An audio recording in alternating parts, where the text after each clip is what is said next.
বন্ধু, তুমি কি জানো সাফল্য তাদের কাছেই আসে যারা হাল ছাড়ে না। আজ আমি তোমাকে এমন এক তরুণের গল্প বলবো যে শুনতে সাধারণ ছিল, কিন্তু তার অভ্যাসই তাকে বানিয়ে দিল অসাধারণ। টিপস নাম্বার 1, লক্ষ্য স্থির করো। রাতে সবাই ঘুমালে অভিরূপ নিজের ডায়েরিতে লিখত, আমার লক্ষ্য বড় ব্যবসায়ী হওয়া। টিপস নাম্বার 2, প্রতিদিন ছোট পদক্ষেপ নাও। সে জানত এক লাফে চূড়ায় ওঠা যায় না, তাই প্রতিদিন ছোট ছোট কাজ শুরু করল। সকালে পড়াশোনা, দুপুরে শেখা, রাতে পরিকল্পনা। টিপস নাম্বার 3, সময়ের মূল্য বোঝো। বন্ধুরা যখন আড্ডায় সময় নষ্ট করত, অভিরূপ বলতো, আমার সময়ই আমার পুঁজি। টিপস নাম্বার 4, ব্যর্থতাকে ভয় পেও না।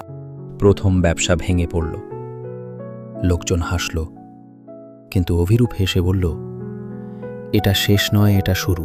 টিপস নাম্বার 5, ধৈর্য ও নিয়মিততা। বছরের পর বছর কষ্ট করে চেষ্টা চালালো। আজ ব্যর্থ, কাল ব্যর্থ, কিন্তু সে হাল ছাড়ল না। টিপস নাম্বার 6, ইতিবাচক মানুষদের সঙ্গে থেকো। যারা তাকে টেনে নামাত তাদের থেকে দূরে সরে গেল। নিজেকে ঘিরে রাখল স্বপ্নবাজ মানুষদের দিয়ে।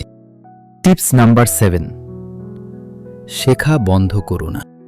অভিরূপ প্রতিদিন বই পড়ত, নতুন টেকনোলজি শিখত, বড়দের কাছ থেকে অভিজ্ঞতা নিত। ক্লাইম্যাক্স। কয়েক বছর পর গ্রামের সেই অবহেলিত ছেলে আজ শহরের এক বিশাল ব্যবসার মালিক। মানুষ জিজ্ঞেস করল, তুই এত সফল হলে কিভাবে? অভিরূপ মুচকি হেসে বলল, আমি শুধু প্রতিদিনের এই 7টা টিপস মেনে চলেছি, আর কিছু নয়। শেষ বার্তা, কল টু অ্যাকশন। বন্ধু, তুমি যদি জীবনে সফল হতে চাও, লক্ষ্য স্থির করো, ছোট পদক্ষেপ নাও, সময়ের মূল্য দাও, ব্যর্থতাকে ভয় পেও না, ধৈর্য ধরো, ভালো মানুষদের সঙ্গে থেকো, আর শেখা কখনো বন্ধ করো না।